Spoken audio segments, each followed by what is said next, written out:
Saludos, les habla Lola, algunos me conocen como Lola Wood y hoy estoy aquí en la nueva edición de GW5 Presenta. Esto es un nuevo proyecto por parte de GW5 Network porque pues desde hace un tiempo para acá nosotros vivimos en días históricos, épocas prácticamente apocalípticas, so creamos este nuevo proyecto para cada vez que explote algo, pues nosotros hablar del tema y como ya saben, comenzamos el 2026 con una gran explosión, gracias Trump.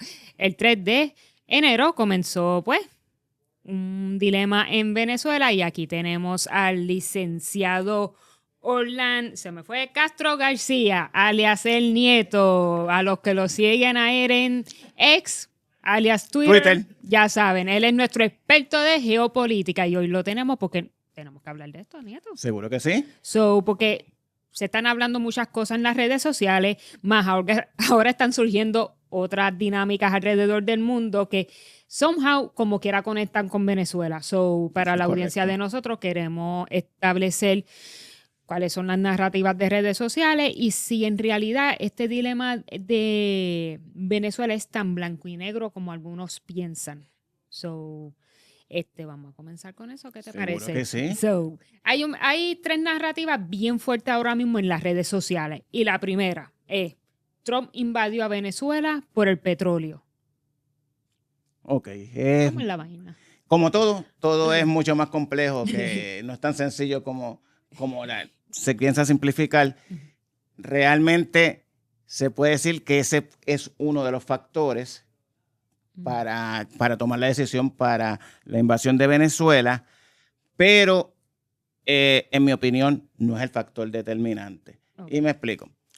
Mucha gente, eso lo hemos leído por todos lados, se ha leído que no, esto fue por el petróleo, porque necesitan el petróleo, por el petróleo venezolano. Realmente la realidad es que la capacidad de producción de petróleo de Venezuela está muy limitada. Ellos tienen grandes reservas. Una cosa es tener buena reserva, otra cosa es producción. Para producir, pues obviamente tienes que extraer.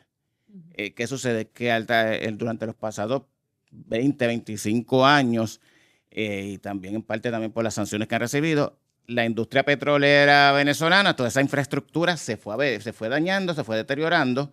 Okay. Y está como nuestro sistema eléctrico, entonces. Algo bien similar. Es una buena comparación en ese sentido.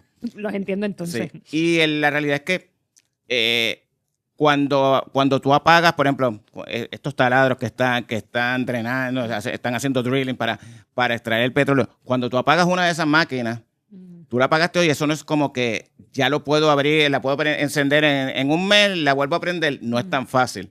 Es un proceso y todo cuesta y muchas de esas hay que reemplazarle piezas, hay que reemplazar equipos y la realidad es que hay que hacer una inversión bastante grande y es una inversión, es algo que toma tiempo y dinero. ¿Qué sucede? Pues mucha gente va a decir, pero para eso están las petroleras, las compañías petroleras. La semana pasada se reunió Donald Trump en Casa Blanca con los CEO, los representantes de varias compañías petroleras. Exxon, exacto, hasta Repsol, que es una de España, todas ellos allí. El consenso general entre todos es que sale muy caro invertir, sale muy caro restablecer el sistema, toda esta infraestructura petrolera en Venezuela a los niveles que quiere, porque Trump estaba hablando de producir, de regresar a la producción que tenían quizás para el año 2000, 2001, 2002. Yeah.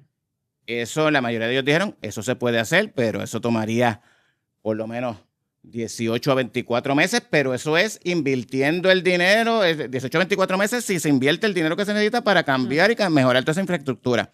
¿Qué pasa? la mayoría de las compañías dijeron lo mismo. Por ejemplo, a Exxon le han expropiado 2 veces que han estado en Venezuela.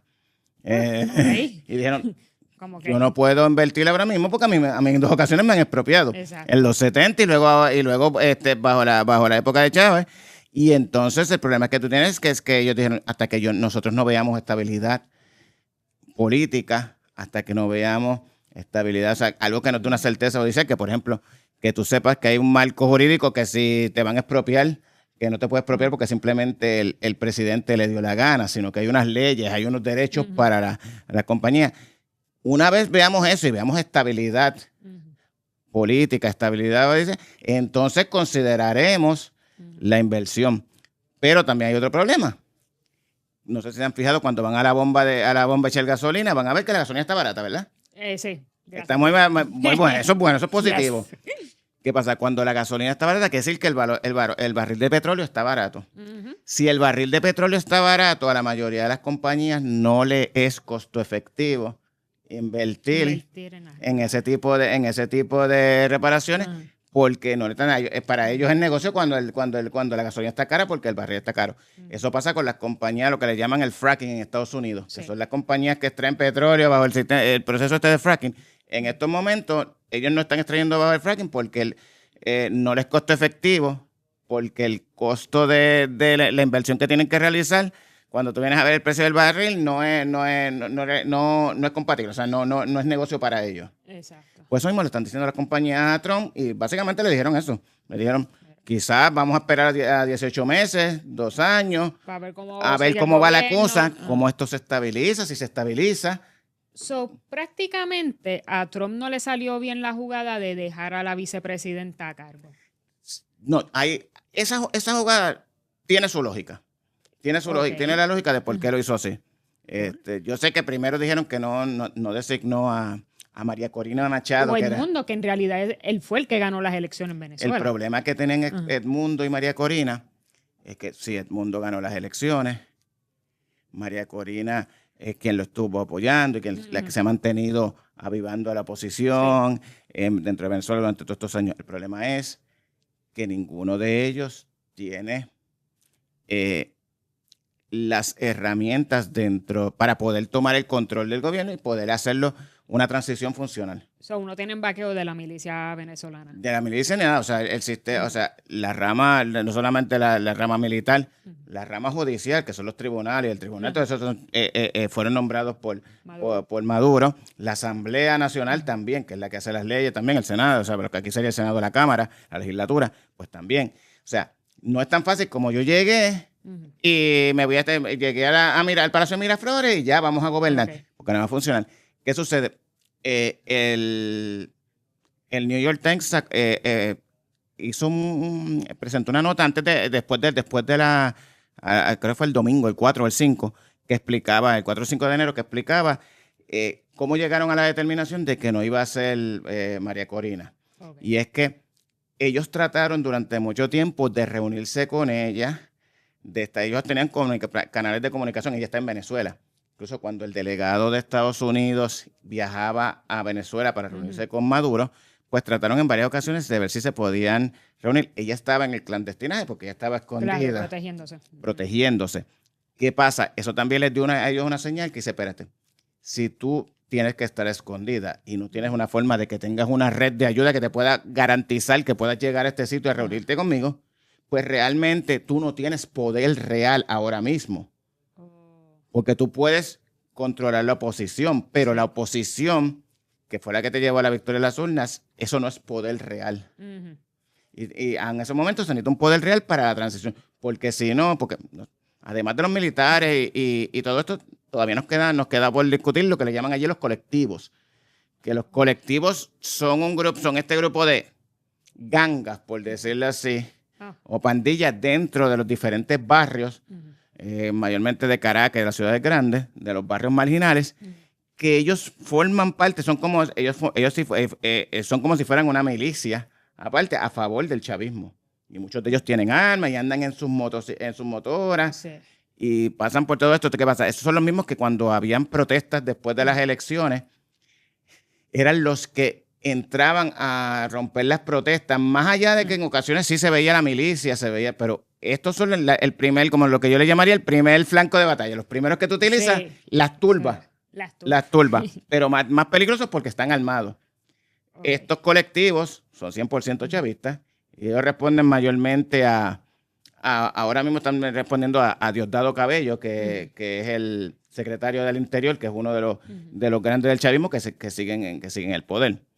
¿Qué pasa? María Corina no podía controlar nada de eso. Entonces, si tú no tienes ese tipo de... Estados Unidos se dio cuenta que le pidió varias veces a ella planes. Dame planes específicos de cómo tú iniciarías una transición, cómo tú establecerías para poder tomar el poder a las riendas, ya sea tú o tú a través del mundo, o los dos. Y nunca le podían dar un plan concreto. Mi teoría es que ella pensaba... probablemente ella pensaba. Estados Unidos iba a entrar y regalito. Sí, exactamente. Yo entiendo que lo que en su mente ella tenía era que como que, pero ¿por qué tú no haces lo que hiciste en Irak? Que ustedes entraron, incluso yo los puedo dejar que monten en las bases de nosotros. Me imagino que en su mentalidad, sí. Y tú pones tus soldados, y Estados Unidos en ningún momento tenía intenciones de poner soldados en suelo venezolano, más allá de los que hicieron la operación, pero más allá de eso, no tenían intenciones ni de poner a los Marines, ni de entrar con la infantería, ni nada de eso, ni establecer bases allí, ni nada de eso. Qué bueno que tocas eso, porque ahora te quiero preguntar, porque he escuchado mucho de que la gente dice invadió. Con ese único hecho de que Estados Unidos no ha dejado en sí militar y no van a montar puntos militares de Estados Unidos en Venezuela, ¿la palabra invadir es correcta o es simplemente ellos hicieron un ejercicio para extraer, según ellos, un crimen de narcoterrorismo? Realmente no es una invasión, porque lo que hubo fue una operación militar, un despliegue militar para, dependiendo a quién le pregunte, uno te va a decir para capturar o extraer o para secuestrar a Nicolás Maduro. Sobre esa palabra no se supone que se esté utilizando, invadir entonces. Realmente no es una invasión porque ahora mismo no hay presencia militar y nunca la ha habido dentro de Venezuela. Sobre ellos literalmente recogieron a Maduro y a su mujer y se fueron. Exactamente. Okay. Y regresando al tema de Delcy está ahí simplemente porque ya tiene el apoyo que dejó Maduro, más los que siguen a Chávez hace huele mil años. Lo que pasa es que Delcy y su hermano, Jorge Rodríguez, que es el presidente de la Asamblea de Venezuela, la Asamblea Nacional, ellos son como quien dice, digamos que es la facción dentro del chavismo, porque ellos son chavistas. Dentro del chavismo ellos son la facción más moderada dentro de lo que había disponible para que Estados Unidos negociara. Porque también se dio que en su momento Estados Unidos trató de negociar con Vladimir Padrinos, que es el jefe, el secretario de Defensa, el jefe de las Fuerzas Armadas, y en un momento dado, en medio de las negociaciones, como que le decía que sí, que no, pero llegaron a un punto en que concluyeron que no era confiable. Entonces, con Diosdado Cabello también trataron, pero Diosdado Cabello es aún más radical. Y entonces, en ese sentido, pues, dentro de las opciones que habían disponibles, Delcy y su hermano, porque aunque ella sea la presidenta, la negociación fue entre los dos, es la opción más viable dentro de lo que había disponible. Incluso por encima de María Corina Machado, sí, a Estados Unidos le hubiera gustado mucho haber negociado con ella y que ella fuera la que se quedara en control. O Edmundo González, ellos hubieran preferido bregar con ellos que con Delcy, pero ellos no le podían proveer ningún tipo de garantía de que lo que iba a pasar, Estados Unidos lo que razonaba es que al final lo que iba a pasar es que ella iba a llegar al poder, le iban a dar un golpe de Estado, se iba a formar un caos en las calles, y entonces, como esto inició por Estados Unidos se iba a ver en la obligación de tener que intervenir. Y ahí se iba a tener que ver en la obligación de tener que invadir para tratar de restablecer el orden. Yeah. Y eso fue lo que evitaron. Ok. Y todo fue adrede. Ellos quieren evitar eso a toda costa. Te iba a preguntar, porque hay una segunda narrativa que se está dando mucho en redes sociales y es por parte de una gran mayoría de venezolanos. No quiero decir todo, pero eso es lo más que suenan. Ellos han estado como que filmando dos tipos de videos. Uno de ellos diciendo, La gente nos dice que Trump se metió porque quiere el petróleo. Ajá, ¿y ustedes se creen que China y Rusia lo que querían era la receta de las arepas? Y hay otro mensaje que ellos están diciendo de que simplemente no eres venezolano, no opines. ¿Qué crees de eso? Respecto a lo del petróleo, pues lo del petróleo, China, sobre todo China, más que Rusia, China recibía petróleo, le compraba petróleo a precio de descuento, porque a precio de pescado bombao, a Venezuela, incluso bajo unas condiciones que no eran las mejores, porque incluso en muchas ocasiones a Venezuela le tocaba pagar el flete, pagar el barco como tal, algo que se supone que es el comprador el que era, pero como tú estás, cuando no tienes mucha gente con quien tú puedas negociar, pues tienes que sujetarte a esas condiciones. Así que en ese sentido, todo país tiene, los países, ningún país, ninguna potencia, Estados Unidos, Rusia, China, todos no son buenos ni malos. Cada país, cada potencia brega por sus propios intereses y busca sus propios intereses. Ninguna potencia, ningún país hace gestos simplemente porque le nace ni porque tenga un buen corazón, ni Estados Unidos, ni Rusia, ni China. Cuando China invierte en un país pobre, lo hace esperando recibir en beneficios de X o Y manera, diferentes tipos de beneficios, para atrás, pero mucho más de lo que está invirtiendo. Para manera de ejemplo, hay varios ejemplos de China en África, donde han invertido en diferentes países para diferentes tipos de cosas, aeropuertos, puertos marítimos, que les construyen, le dan el financiamiento y cuando el país no puede, por X o Y razón, porque son pobres, caen en una crisis y no pueden pagar la deuda, lo que sea, muchas veces China termina quedándose con esas facilidades, que era la garantía. Así que básicamente ya se quedan con esa presencia en ese país y lo ganaron precisamente porque ellos a la larga sabían que, aunque le estaban financiando, ese país probablemente iba a llegar un momento en el que no iba a poder pagarle y cuando no le pudiera pagar, ellos podían retener eso. Sí. Gobierno es negocio prácticamente. Exactamente. Así que es lo mismo. La diferencia es que Estados Unidos no se está quedando con el petróleo. Estados Unidos le está comprando el petróleo. Y le está comprando el petróleo y al precio, no es a precio de pescado bombado como le están vendiendo a China. Y tampoco se lo están regalando como así pasaba con Cuba, que el principal suplidor de petróleo de Cuba era Venezuela hasta el año pasado. Y por lo tanto, eso es que Cuba quedó en una situación que está un poquito contra la pared, porque ya no está recibiendo el petróleo venezolano. Una de las motivaciones también de Trump a hacer esto puede ser porque él quería ciertamente ahorcar a Cuba. Eso es lo que ahorita te mencioné que habían varias razones. Las principales razones, más allá del petróleo, las razones de intervención son razones geopolíticas. Primeramente, Trump quería sacar la presencia de China y de Rusia de Latinoamérica, sobre todo de Venezuela, y eso es uno de los puntos a los que se llegó en la negociación con Delcy. Pues que eso es lo de la doctrina Monroe. Eso es una buena, ok. Sí. Qué bueno que lo mencionas. Qué bueno que lo mencionas. La doctrina Monroe se llama así por un presidente de los Estados Unidos, James Monroe, que fue presidente en el 1822, por ahí, 1823.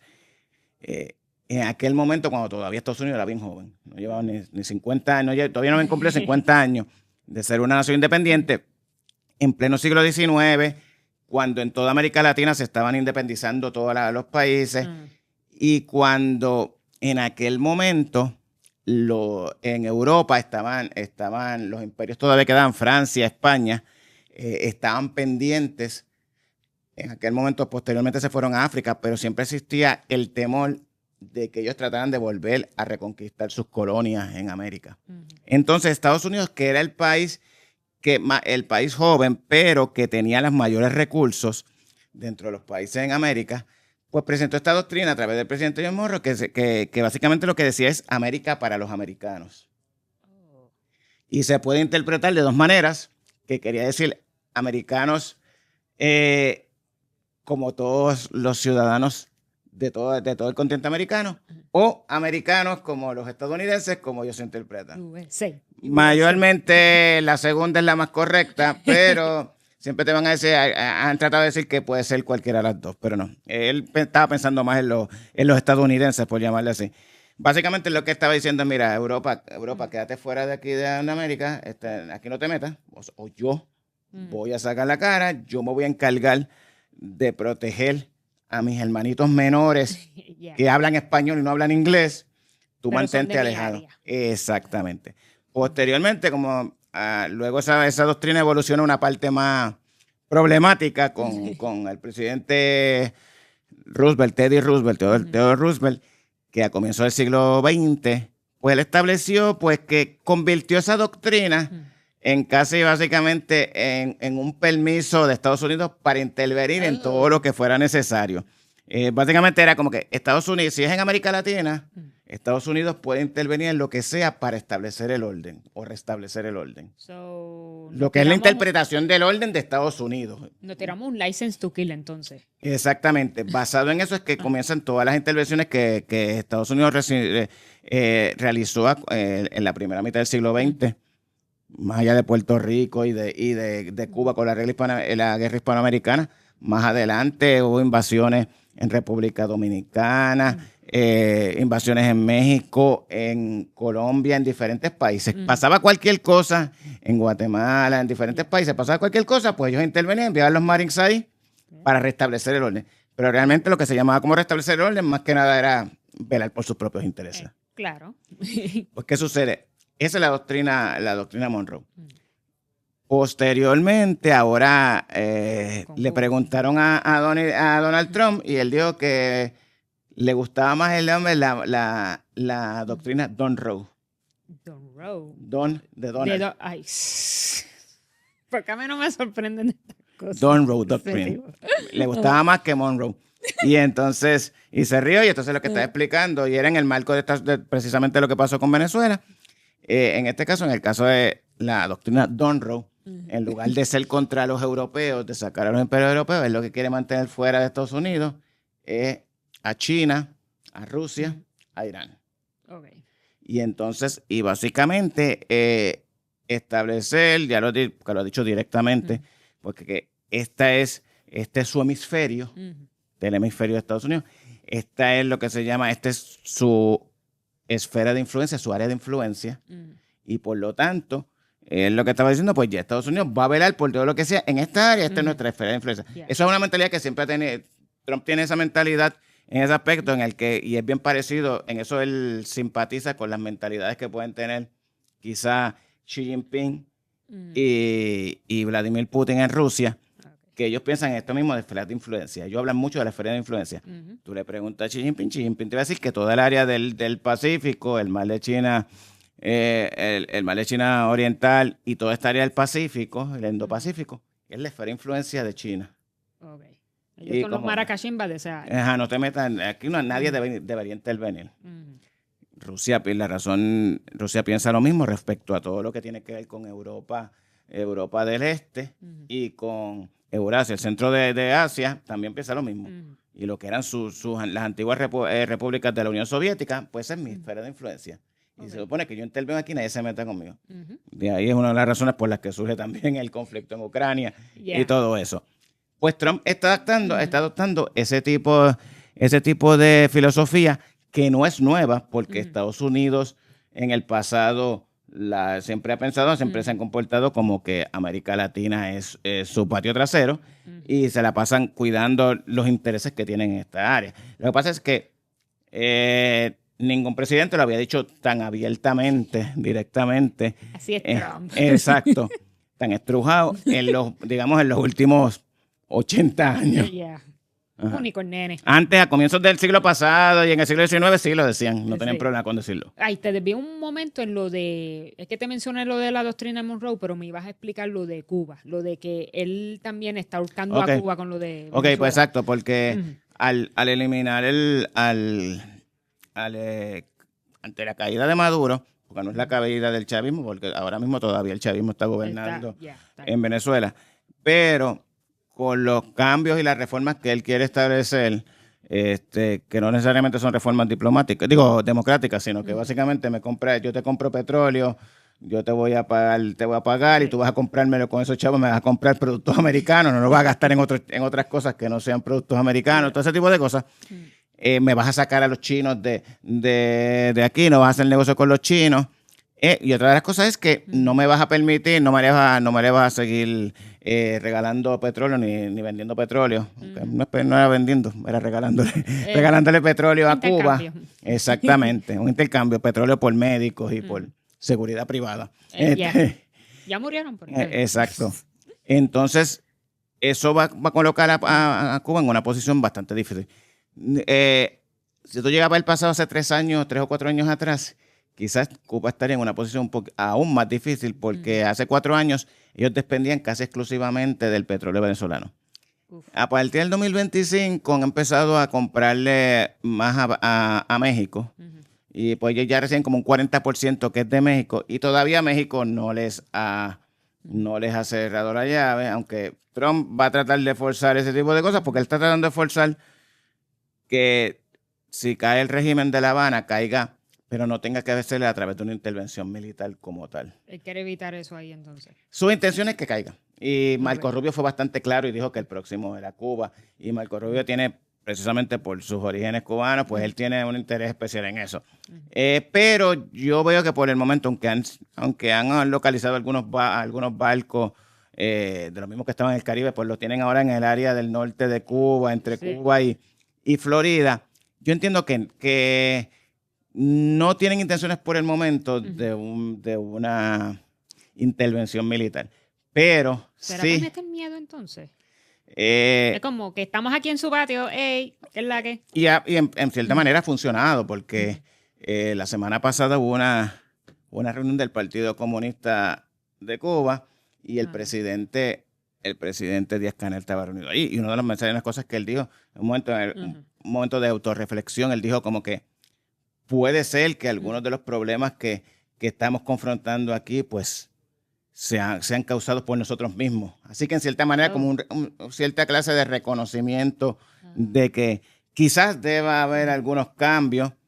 Yo estoy seguro que eso no es casualidad. Eso fue porque precisamente es para tratar de que el mensaje llegue.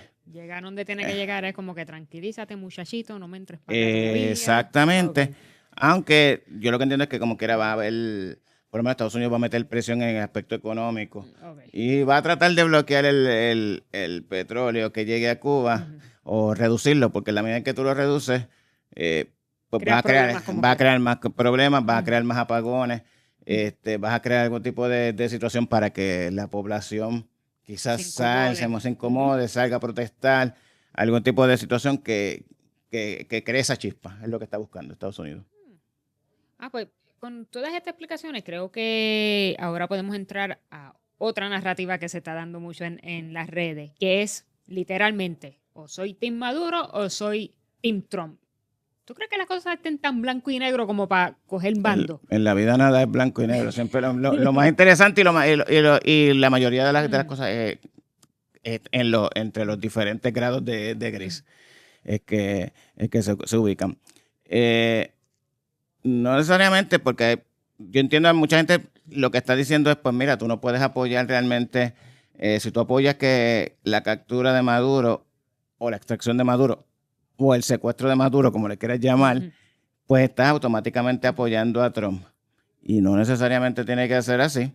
La situación del pueblo venezolano, la crisis por la que ellos están viviendo, a mí me llama mucho la atención porque durante todo este tiempo he leído muchos venezolanos en las redes sociales, tanto dentro como fuera de Venezuela, que ellos hicieron una serie de chistes referente al petróleo. Se la pasaban haciendo chistes en Twitter sobre diferentes tweets, diferentes posts sobre el petróleo, como que pues como la comunidad internacional estaba tan preocupada por la soberanía y el derecho internacional y porque Estados Unidos les quería quedar su petróleo, pues ya empezaron a hacer diferentes chistes como que necesitas tres tacitas de petróleo al día para ser feliz, como que todo venezolano tiene sus barriles de petróleo en casa, vendo barril de petróleo. No necesito pan, es el petróleo. Me llena exactamente, todo ese tipo de cosas. Y eso la pasan creando todo este tipo de chistes dentro de su situación. Otros hablaban sobre el derecho internacional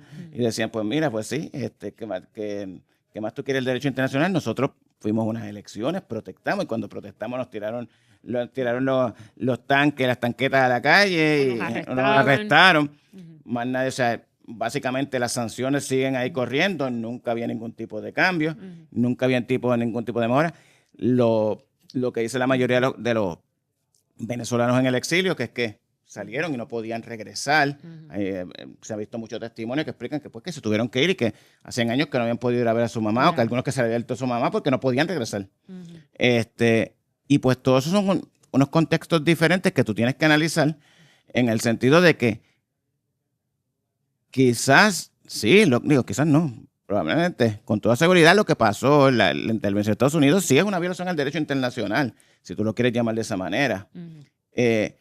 Pero a veces tú tienes que ponerte a pensar de qué sirve ese derecho internacional si realmente a la larga, no, más allá de sentarte en una mesa varios intelectuales a hablar y a dialogar y a decir esto está bien o esto está mal, esto no cumple con el derecho internacional, qué funciona y qué no funciona, porque si no te sirve para nada, porque si los mecanismos, las herramientas que pudiera brindar ese derecho internacional no habían podido solucionar el revuelo que había ahí, pues algún tipo de acción que había que tomar. Exacto. Tú le preguntas a la mayoría de las personas, te van a decir que están contentos con esa situación, a pesar de que se violó el derecho internacional. E independientemente, muchos te dicen, me importa poco lo que vaya a pasar con el petróleo, como quieran, que aquí tampoco teníamos acceso antes. Así que tú me estás hablando como si me lo fueran a quitar de mi casa. Yo nunca he visto el petróleo. Ni los beneficios del petróleo desde hace años. Por otro lado, tú no tienes que apoyar, porque tú estés de acuerdo con este punto de vista, no significa necesariamente que tienes que apoyar al presidente Donald Trump, ni tampoco tienes que apoyar sus políticas, porque en muchos sentidos la mayoría de sus políticas no son políticas que cumplen, digamos, con los mínimos. Son diplomáticas, ¿es correcto decir eso? No, es más allá de eso. Las políticas, los videos que vemos constantemente en Estados Unidos, en los mismos Estados Unidos, los operativos de ICE, esas situaciones que rayan entre lo legal o no legal, todo este tipo de situaciones que están pasando y el tipo de polarización que se está dando por todo dentro de Estados Unidos por todas estas políticas y todas estas prácticas, pues no necesariamente tú no vas a apoyar eso. Hay gente que sí, pero por lo menos yo no los apoyo. Pero no es todo como que blanco o negro. Y tú puedes, como decíamos antes, uno puede masticar y comer chicle al mismo tiempo. Yo puedo entender lo positivo que tiene, que surge de esto, sin necesariamente olvidarme de que hay otras cosas negativas que están más allá. Exacto. Porque, por ejemplo, yo puedo alegrarme de la captura de Maduro, pero puedo tener también mis preocupaciones serias sobre qué va a pasar con Venezuela más adelante, cuál va a ser el futuro, porque todavía no está nada claro. No sabemos para qué lado van, porque realmente muchos venezolanos querían que se hablara rápido de una transición democrática y eso no parece que vaya a pasar por un tiempo. No está dando señales de eso. No, eso no es ningún, por el momento no es ninguna de las exigencias directas que le hizo Estados Unidos. Y no creo que por ahora se vaya a ver una. O sea, no vamos a ver elecciones en 3, 6 meses, probablemente en un año. ¿La Constitución de Venezuela permitiría otras elecciones, habiendo una... Lo que pasa, fue el año pasado, ¿cierto? Lo que pasa es que realmente las leyes de Venezuela establecen, ahora mismo, Delcy fue nombrada presidenta en el cargo, presidenta encargada. Porque el presidente como tal, Maduro, ellos dicen que él está fuera del país. Dispuesto, está fuera del país. Algo así más o menos la definición. Tecnicismo, ok. Ajá, exacto. Es como que se fue de viaje. No te están diciendo que está preso y que probablemente no va a regresar, sino que está fuera. ¿Qué pasa? Si ella, como presidenta encargada, ella tiene un término de 180 días, que son 6 meses, sí. No, pero...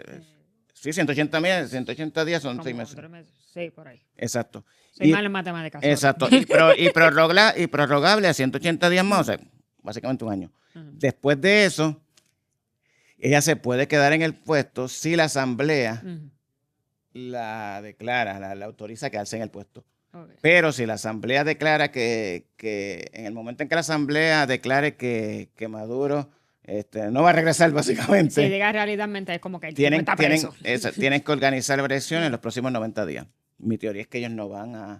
La Asamblea Nacional no va a decretar, que eso está controlado por el chavismo, no va a decretar que por ahora, mientras no sea necesario, ellos no van a decretar nada, ni van a decretar que Maduro no va a regresar, ni nada que provoque las elecciones. Y van a tratar de extender a Delcy en la posición lo más posible. Ok, so esto va para largo. Estas elecciones no van a pasar anytime soon. Entonces. A menos que Estados Unidos, de alguna manera, fuerce los obliga en ese sentido, pero por el momento no. Ok, bueno, Trump ahora es el presidente interino de Venezuela. Sí. Hey, él hizo el cambio en Wikipedia, sí. No te equivoques, ese muchachito. Este tipo está brutal. Ok, pasó Venezuela el 3 de junio, pero han explotado otras cositas más. Y no sé si es porque como uno comienza el año, es que el año va a terminar. Ya estamos viendo como otro capítulo que se avecina por ahí. Es que este enero ha sido bastante intenso. Y estamos grabando esto día 14. O sea, 14 días de 2026. Y lo que nos espera. Esta es la situación de Irán. Antier, en la red social Truth, que fue la que hizo Donald Trump, él dijo, Irán, voy para allá. ¿Cómo tú ves esa intervención de Estados Unidos en Irán? Pues fíjate, en el marco de las protestas que están dándose ahora en Irán y la situación que está sucediendo, ellos están, existen dos facciones dentro de la administración Trump, con dos visiones diferentes de cómo manejar este problema. Por un lado está J.D. Vance, el vicepresidente, que es lo que se llama el ala o la facción aislacionista, que ellos son los que entienden que Estados Unidos no se debe meter en nada, que ellos se tienen que cuidar ellos mismos. Ellos mismos. Okay. Preocupar por ellos mismos y no nos tenemos que olvídate del resto del mundo.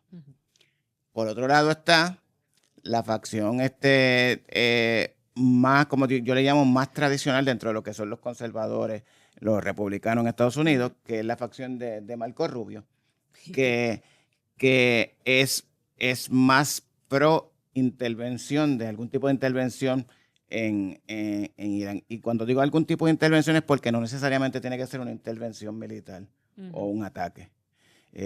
Ahora mismo yo entiendo que Marco Rubio está más por el lado de imponer una serie de sanciones.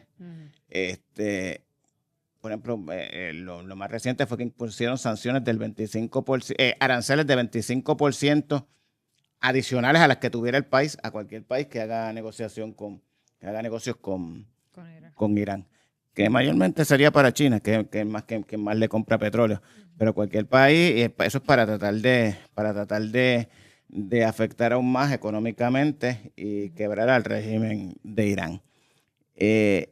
La realidad es que las protestas en Irán ahora actuales son bastante grandes. Son bastante intensas. Son como que las primeras desde la revolución, ¿cierto? No, hubo otras en el 2022, que en 2022... ¿Así de grande? Más o menos de la misma escala, okay. Que fueron, lo que pasa es que estas se están viendo más en todo el país, en diferentes puntos del país. Okay. Las de 2022 fueron cuando, por el asesinato de Mahsa Amini, que era la joven que murió a manos de lo que ya le llaman la policía de la moral, la policía religiosa, porque no tenía bien puesto el velo. Y la llevaron a un cuartel, se llevaron presa porque no tenía bien puesto el velo. No era que no lo tenía, era que ni siquiera lo tenía bien puesto. Okay. La llevaron a un cuartel y parece que en el cuartel le dieron una pela y ella murió en aquel momento y eso fue en agosto y septiembre del 2022. Eso desató una indignación, unas marchas, unas protestas bastante grandes, porque en Irán todo puede empezar por cualquier motivo, pero tarde o temprano se vuelven protestas políticas. Porque la situación para ellos está bastante insostenible. Ahora mismo estas protestas empezaron, protestas económicas, era por los problemas, la crisis económica que ellos están sufriendo, porque tienen la inflación por las nubes, porque la moneda cayó por el piso y por lo tanto, o sea, la inflación está por las nubes, y ellos no aguantan más económicamente, el dinero no les da y entonces el gobierno no les provee nada. Entonces eso se mezcla con el problema de la corrupción, porque allá la mayoría de las empresas o la mayoría de las industrias están en control ya sea de los militares de la Guardia Revolucionaria Islámica o de las élites religiosas de Irán. Por lo tanto, esos que controlan todo este tipo la mayoría de los negocios. Okay. Y de las industrias y de las empresas. ¿Qué pasa? Que Irán es uno de los países más corruptos. O sea, es un país sumamente corrupto. La otra vez que había leído que Eso es como una epidemia. Sí. En un listado que hace una organización sin fines de lucro que mide todo este tipo de corrupción en los países, de 185 países, Irán ocupaba el puesto número 160 por ahí. O sea, había más que 25 países más corruptos. Y estamos hablando que muchos de esos otros países pues son países tercermundistas en ese sentido. Así que ahí tú estás viendo una escala, el nivel en el que ellos están de corrupción. Y el otro problema es que más allá de la corrupción, el poco dinero que genera, o el dinero que genera el país no va para la población ni para mejorar las cosas, sino que se invierte en la industria militar, se invierte en su programa nuclear, o se invierte Irán financia muchos grupos terroristas o grupos subversivos en el área, en el Golfo Pérsico, como Hezbollah, los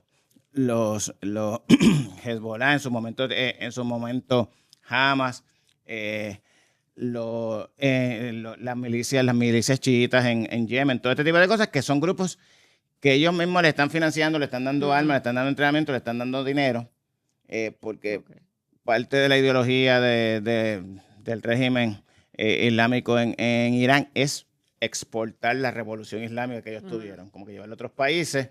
Y pues ellos lo hacen a través de eso. Y el pueblo pues se cansa porque, o sea, saben que están gastando el dinero en otras cosas y el pueblo cada vez está subiendo. Exacto. Y estas protestas explotaron porque empezaron los comercios, las tiendas cerraron y se fueron en protesta. Incluso el bazar más grande de Teherán también cerró. Y eso empezó a protestar y de ahí se le unieron los estudiantes, se unieron otros grupos y ya se convirtieron en protestas políticas. Entonces ya no solamente de la crisis, sino que ahora estaban pidiendo pues un cambio en el sistema, un cambio en el régimen y todo este tipo de cosas. Y de ahí es que ha explotado toda esta situación porque, a diferencia de otros países que normalmente, o sea, nosotros podemos ver protestas en Estados Unidos, en Europa, en Francia, en todos lados, y podemos ver protestas masivas. Y siempre vemos que ellos las pueden dispersar de diferentes maneras. Le pegan mangueras, tiran gases lacrimógenos. Aquí no, o sea, en Irán, pues, básicamente sueltan al ejército y disparan, a que disparen. Por eso es que hemos visto un montón de gente. Por eso mismo, porque la idea de ellos no es simplemente como que vamos a tirar balas de goma y vamos a tirar gases o pegarles manguera de presión para que se dispersen. No, es tírarlos a la calle, exacto, tira los tanques, dispara, porque para que no vuelvan a salir, porque siempre las apagan de esa manera, matando gente. Entonces, para que deje de incentivarse que la gente siga saliendo a la calle a protestar hasta que se calmen las cosas. Obviamente, yo no soy experta de geopolítica, pero ahora recuerdo eso que mencionaste de la huelga del 2022 versus la de ahora. No sé por qué, yo siento que esta está como que más poderosa. La veo me da hasta miedo en el sentido de que siento que hay mucha más gente muriendo. Lo que está muriendo más gente. Y porque de la misma manera en que las protestas, las de 2022 se dieron mayormente en Teherán, que es la capital, y alguna que otra ciudad grande, pero mayormente en Teherán. Ahora se está dando en diferentes ciudades, diferentes puntos del país. Y son protestas bastante significativas, masivas, en todos estos puntos. Y entonces, pues sí, estamos viendo la muerte al punto de que el gobierno de Irán reconoció que habían muerto 2.000 personas. Y eso significa que si ellos te están reconociendo que hay 2.000, por lo menos multiplica ese número por 3. Fácil, son más. Exacto, porque incluso hay videos por ahí que se ven que son de los hospitales, de las morgues de los hospitales, de básicamente acumulados ahí, igual que también habían habido informes de médicos que les habían dicho que si llegaban gente manifestantes que se veían heridos, que se veían que eran claramente manifestantes, que no los atendieran. Que no los atendieran. Sí. Y entonces, pues en ese sentido, pues la situación ha ido escalando en esa manera. No se ve tanto, y con todo se ven las cosas, pero no se ve tanto porque también hay un apagón del internet. Ellos apagaron el internet en todo el país. Hemos mandado el Starlink allí. Sí. Lo que pasa es que para tú lo puedes establecer, pero necesitas los equipos, porque si no tienes tienes el equipo, puedes tener los satélites y todo, pero tienes que tener los equipos. No valió la pena entonces lo del Starlink. Algo ha salido porque se ve algo, o sea, porque como que tú puedes ver de vez en cuando, puedes ver videos que siempre puedes ver videos en mala calidad o lo que sea, pero se pueden ver. Okay. Se pueden ver. Pero no es tan masivo porque precisamente hay un apagón de internet precisamente por eso. Para evitar que el mundo lo vea. Para evitar que el mundo lo vea y también para evitar la comunicación, porque muchas de estas protestas se organizan por Telegram en todos estos países para evitar eso.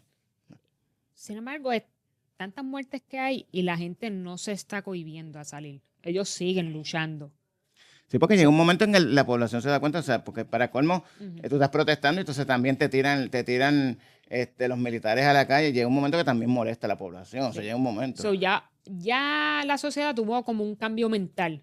So, ¿esto puede funcionar entonces? ¿Es una posibilidad de que regresen a revolución? Yo todavía estoy un poquito reaccionario. Todavía no he visto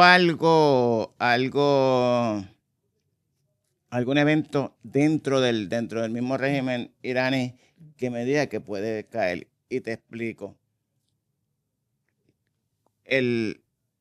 La revolución islámica, ¿cómo se le llama al régimen de Irán? Surgió en el 79. Anteriormente había la monarquía, que era el Shah. El Shah.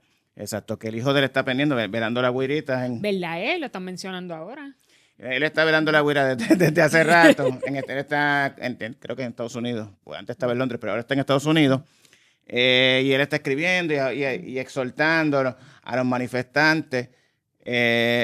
Tratando de aprovechar la situación. Y pues sí, en cierta manera, alguna gente más fuera de Irán que dentro de Irán lo apoyan, porque la mayoría del exilio, los iraníes en el exilio, pues pueden estar a favor de él. Dentro de Irán, yo tengo, siempre lo digo, tengo mis serias dudas de cuánto poder él tenga allá adentro. ¿Cuánta influencia puede él tener allá adentro? Porque él lleva más de 47 años fuera del país. ¿Él llegó a pisar Irán? Sí, porque él era chiquito, él era joven cuando su papá que no nació en Estados Unidos, no, nació en Irán. No, sí. Esa parte no la sabía. Sí, no, él se fue como él tuvo, cuando estalló la revolución, él tenía que tener como 20 años más o menos. Ok. Sí, porque eso fue hace 47 años, tú lo ves ahora, él tiene que tener como cerca de los 70 años, no más de 70. Okay. Que él sí llegó a apreciar bien entonces las cosas que pasó en Irán. Sí. ¿Qué sucede? Él está tratando de velar la güira, en ese sentido. ¿Qué pasa? Cuando se da la revolución islámica, que asumen y se crea una teocracia, porque Irán es realmente una teocracia, cambiamos a un Shah por un líder supremo, que es un líder político, pero también es un líder religioso. Sí. Entonces, el ayatollah. Lo que pasa es que se le llama más líder supremo porque ayatollah es como un cargo, es como los cardenales en la Iglesia Católica, y hay varios ayatollahs. Él no es el único ayatollah que existe. Okay. Pero el líder supremo, el ayatollah en aquel momento era Khomeini, ahora es Khamenei. Pues básicamente cuando él llega al poder, él crea algo bien importante, hace algo bien importante. Irán ya tenía un ejército y se creó un ejército paralelo, adicional, que se llama la Guardia Revolucionaria Islámica. Esa es la que sale en algo. Exactamente. Tenía que zumbar películas. Ese es el Lolawood en mí. En algo o en Homeland también, la serie. Cierto, tremenda serie. Sí. Bueno, la dañaron después, pero nada, ese es tema para otro día. Exacto.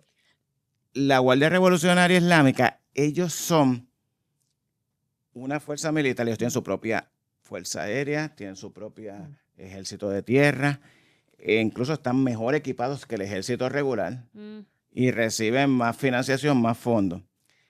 Ellos fueron creados para proteger la revolución. Su objetivo es proteger la revolución. ¿Por qué? Porque en aquel momento el ayatollah pues se dio cuenta de que el ejército que estaba era el mismo ejército que había estado antes con el Shah. Y lo podría sacar. Me podían dar un golpe de Estado. Y precisamente allá hay Irán tiene dos ejércitos, para el ejército regular y la Guardia Revolucionaria. Y ellos dos llevan todos estos años conviviendo. Sí. Wow. La Guardia Revolucionaria no, el ejército responde al gobierno o al país. La Guardia Revolucionaria responde al líder supremo. Y como dice su nombre, Guardia Revolucionaria Islámica, ellos simplemente están para preservar la revolución. No para proteger al pueblo. Exactamente. Sí, tiene precisamente. Por eso es que es más difícil, porque el punto de ellos, o sea, ellos están creados para esto mismo, para evitar que la revolución caiga. Y si tienen que masacrar al pueblo, lo hacen. Exacto. Porque quizás para un soldado regular del ejército regular de Irán se le hace más difícil o más complicado hacer eso. Para ellos no, porque ellos no solamente son un componente militar, sino que religioso. Ellos creen en la revolución islámica. O creen dentro de todo, ¿no? También les beneficia, pero se supone que ellos creen realmente en la revolución islámica. Y pues ellos están para eso, y para evitar eso. Se me fue el nombre. Los Mossad son los que son los élites de Israel. El Mossad, el Servicio de Inteligencia de Israel. Hay un rumor bien grande que aparentemente ya hay un grupo de ellos dentro de Irán. Siempre lo ha habido. El Mossad siempre ha operado dentro de Irán. ¿Tú crees que ellos ayuden a acelerar esto? Aunque yo sé que tú tienes tus dudas de que se vaya a lograr esta revolución. El Mossad, no más seguro, ha ayudado a promover y ha ayudado de diferentes maneras, tanto para instigar como para promover, como para, en la medida que les es posible, pues poder suplir armamento a los manifestantes, aunque por el momento no se ha visto un gran despliegue, por lo menos en los videos. Sí se ha visto que han habido incidentes en algunas áreas donde han tomado cuarteles militares o cuarteles de la policía, cuarteles de lo que sea, pero por lo menos en las protestas grandes no se ha visto un despliegue de tiro contra tiro, de armamento más allá, más que de un lado, más que de la parte del gobierno, ya sea del ejército o la Guardia Revolucionaria, quien sea quien esté actuando contra la población. Pero sí, siempre ellos están dentro de Irán y ellos están precisamente organizados dentro de Irán para este tipo de cosas también, para conspirar y para, de la manera que les sea posible, poder tratar de sacudir el régimen. No se descarta tampoco, quizás si Estados Unidos no ataca directamente, pero sí que en algún momento Israel sí ataque. Israel en verdad se va a meter ahí. Lo que sucede es que Israel, después de lo que pasó el año pasado cuando ellos atacaron, ellos dicen que el trabajo nunca, y es la verdad, el programa nuclear nunca no se acabó, por más que Trump dijo que sí, como quieran, no se destruyó por completo, no se destruyó por completo. Ellos dicen que el trabajo no se ha completado y pues ellos están pendientes. Puede ser, ellos están en alerta máxima y tienen puede ser que ellos en algún momento ataquen. Pueden coger pon con esto. Sí.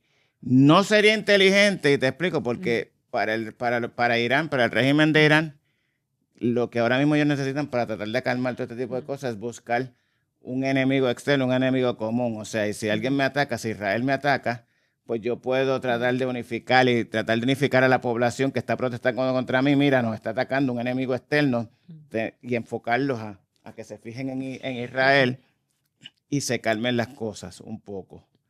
Por eso quizás no sería muy inteligente de parte de Israel, porque lo que está entonces haciendo es que pues que tarde o temprano, por más que la gente del pueblo esté molesto con el gobierno, con el régimen, con la República Islámica, la mejor forma de tú poder contenerles esto es dándoles un enemigo en común. Un enemigo en común en quien enfocarse. Y ya deja tú de enfocarte en que mis problemas aquí, porque ya tengo un enemigo externo que es Israel que me está atacando. Oye, también he escuchado bastante. ¿El líder de Irán está allí o el nene se nos fue para Rusia? No, él va a estar ahí. Él no va a salir de ahí.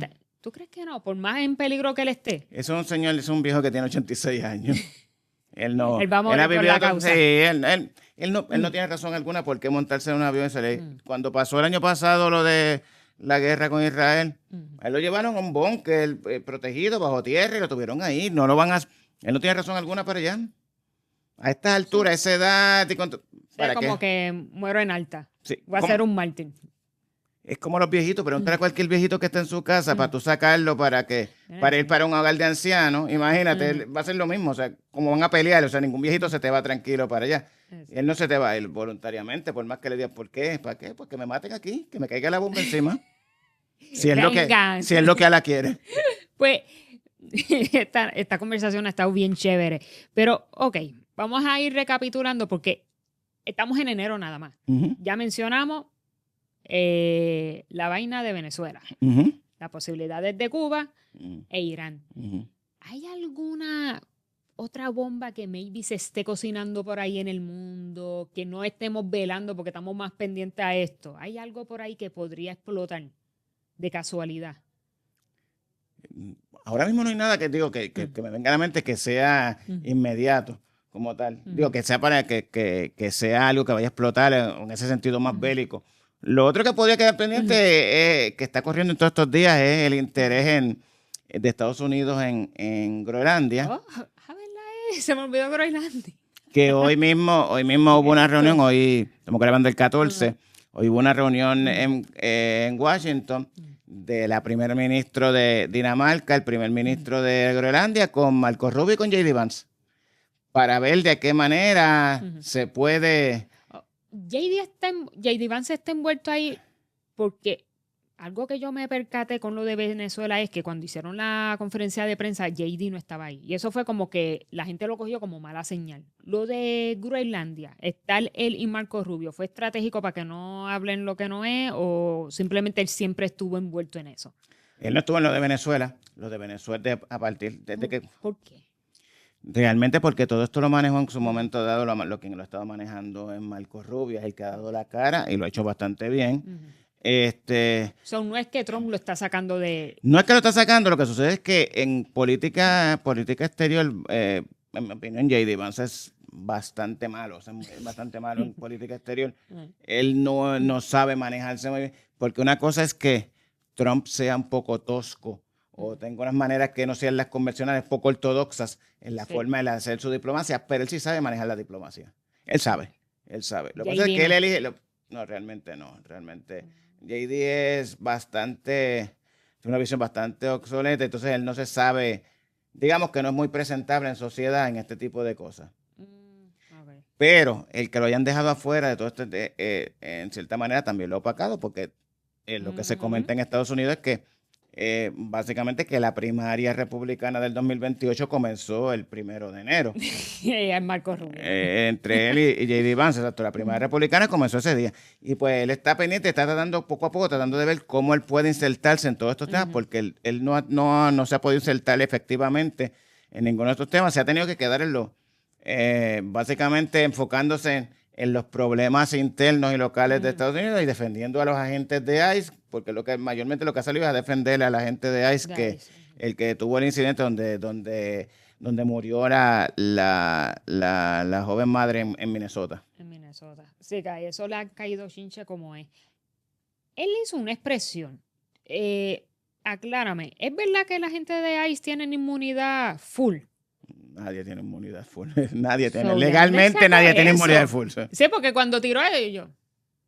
Pero para eso es basically darle una license to kill a cualquiera. Ninguna agente federal o estatal tiene inmunidad completa, o sea, total.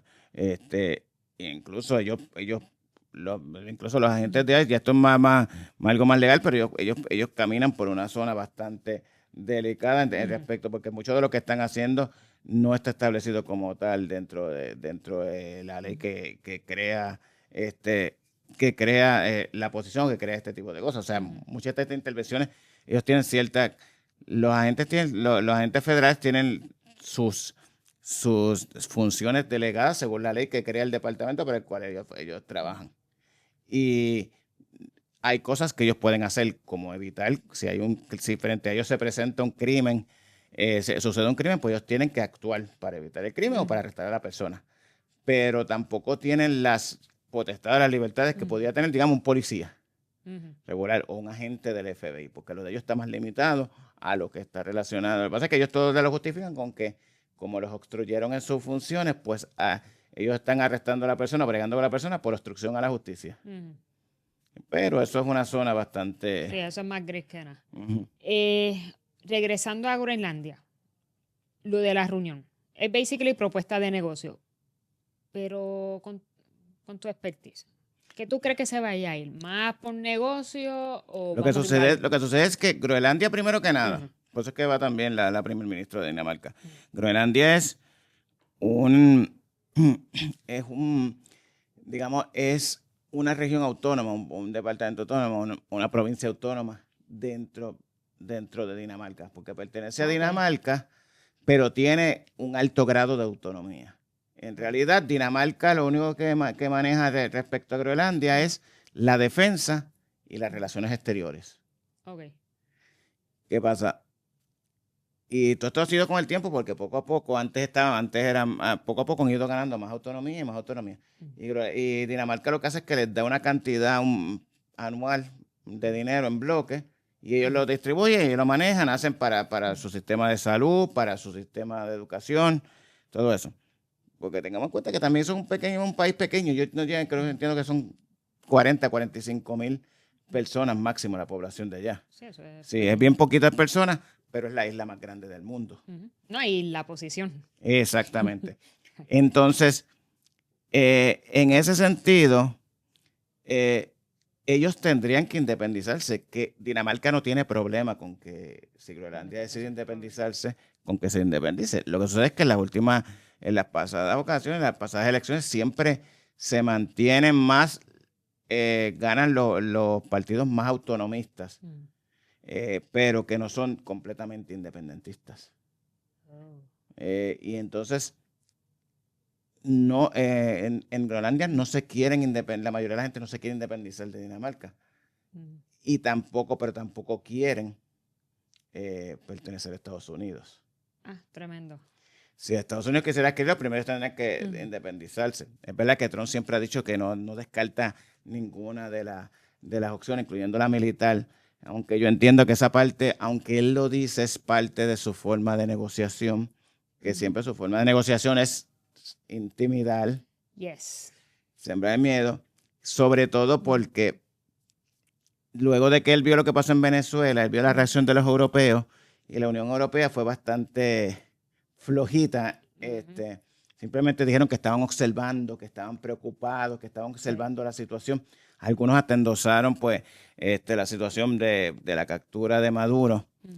Pero él se dio cuenta ahí que también que ellos no estaban como que No se no, emocionaron. no, y que no fueron demasiado, Mm. él vio, pues si yo hice esto y a ellos no les Mm. gusta tanto, vamos a ver qué pasa Mm. con Groenlandia. Y ha hecho comentarios contra Groenlandia, y los primeros días esos comentarios bastante fuertes, que lo quiero adquirir y como sea, y Europa no reaccionó, los europeos no reaccionaron como que Mm. demasiado... ¿Será porque lo tienen como loco? ¿O mm, simplemente es que no les interesa el tema? lo que pasa es que los europeos son bien especiales. Es que Ellos también. tienen su forma de ser, entonces ellos Ah, están preocupados por más que nada por el problema de Putin, que es su verdadero enemigo, sí, Rusia, ese es el verdadero problema. el verdadero problema. Y entonces, en mi opinión, yo entiendo que ellos sí están sacando pecho porque es que tienen que hacerlo, porque se van a seguir viendo mal. Si cada vez que él dice me voy a quedar con Groenlandia, Ujú. pues los demás países no apoyan a Dinamarca. Yo Ujú. entiendo que a la hora de la verdad, si él intentara hacer algo por la fuerza, habría muchas denuncias, mucha consternación, muchas resoluciones Ujú. escritas, pero militarmente Europa no reaccionaría, más allá de escandalosamente y de una situación que fuera desastrosamente en el aspecto diplomático. Ujú. Eh, porque ha pasado todo lo que ha pasado y miren cómo está Ucrania y ellos al final, más allá de ayudas y de cartas y de dar dinero, no han ayudado directamente Sí, con militarmente no han militarmente, ¿no? ayudado. ¿Qué sucede? Mm. Yo no creo que llegue a ese nivel, pero lo que te Ujú. estoy explicando es que es lo que es la mentalidad De de Trump. Trump. Trump está en un proceso de negociación, está Ujú. buscando negociar. Y yo entiendo que probablemente quizás lo que pueda conseguirse al final sea algún tipo de tratado de negociación que le dé a Estados Unidos derecho, ya sea por los próximos 50 años, Ujú. o lo que sea, sobre gran parte del territorio, sobre todo para el desarrollo militar Ujú. Y también para explotación minera o algo así también. La va a sacar chavo. So, basically... Tarde o temprano yo entiendo que la negociación va a llegar por esa línea. Un híbrido no va a ser como que no te voy a anexar, no vas a ser parte mía, pero vamos a llegar a un tipo de tratado, un acuerdo. Pero déjame jugar allí. Exacto. A cambio de que Estados Unidos, pues sí, tiene que desembolsar buen dinero. Ok. Pregunta. Esta decisión de Trump de querer bregar en Groenlandia, ¿es por la ubicación estratégica de Groenlandia y poner las bases militares ahí? Porque, de hecho, lo estábamos hablando antes de comenzar a grabar este podcast. Por allí pasan los submarinos rusos. Ese es el expreso de ellos. Esa es una de las principales preocupaciones. Que esa ruta queda bastante descuidada. Por ahí pasan los submarinos rusos, submarinos nucleares. Y ya después de que cruzan por ahí, ya se acercan pues, están en las costas de Nueva York, por decirlo así, y de Boston, y de Canadá. Es más, en parte es por eso, en parte también es porque en esta época, en este momento en que países como China, potencias como China o como Rusia utilizan misiles balísticos, los misiles balísticos van por el polo. Okay. Entonces, si tú estás en una guerra nuclear, tú necesitas tener una mayor presencia. Estados Unidos tiene bases en Groenlandia, pero quiere tener mayores bases para poder monitorear y poder bloquear cualquier misil balístico nuclear que pase por el polo, pues ya tú tienes una posición ahí donde lo pudieras interceptar antes de que alcanzara Estados Unidos. Más allá de eso, también está la situación del Ártico, que con el calentamiento global, el cambio climático, el calentamiento global era el de hace 20 años. Es verdad que cambiaron el nombre. Con el cambio climático, cada vez más se ha ido derritiendo el Ártico y cada vez es más posible. Ahora ya hay varios barcos, ya hay varias rutas que en verano permiten el cruce por toda la costa que normalmente estaba congelada, el norte de Rusia, que hasta llegar a Europa.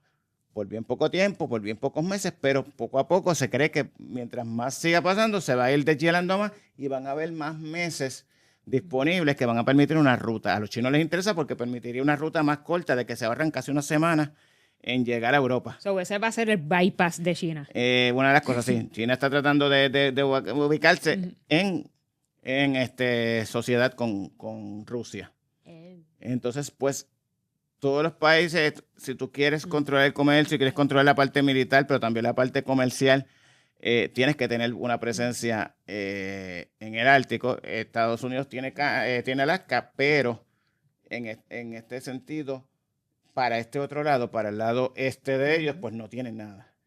Y entonces ese es el mayor interés. Estados Unidos siempre ha tenido interés en Groenlandia, no es nuevo, desde el siglo XIX y luego en el 1945 creo que fue, en 44, creo que Roosevelt le ofreció a comprárselo a Dinamarca por $100 millones de dólares en aquel momento y Dinamarca dijo que no. Pero siempre ha tenido interés porque saben que lo necesitan. Sí, la ubicación. En la ubicación, cuando él habla de que es un interés de seguridad nacional, es verdad. Es básicamente seguridad nacional, porque incluso lo que quieren extraer de minerales son tierras raras que son necesarias para crear todo tipo de equipo electrónico y todo este tipo de microchips y todo este tipo de artefactos, pues sí, también es seguridad. Se caen. Exacto. Pues, mira, Nieto, fue un placer hablar contigo. Gracias a ustedes. Experto. Gracias a ustedes por invitarme aquí a GW5, el Olimpo de los estudios de el Maracachimba de los estudios de podcast. Ya ustedes lo saben. Bueno, mi gente, ya como dije al principio del podcast, estamos viviendo tiempos apocalípticos, o esta propuesta nueva por parte de GW5 se va a seguir activando. Ustedes pendientes, tienen que darle subscribe y darle like a este video y al canal GW5 Network, porque cuando entonces Trump se meta a Cuba, nosotros vamos a tirar 9 episodios, o también puede ser de bochinche, que peguen cuernos, alguien le dio en la cara a alguien, nosotros los vamos a cubrir, porque estamos aquí para hablar lo último que pase. Así que, chau, chau, gente.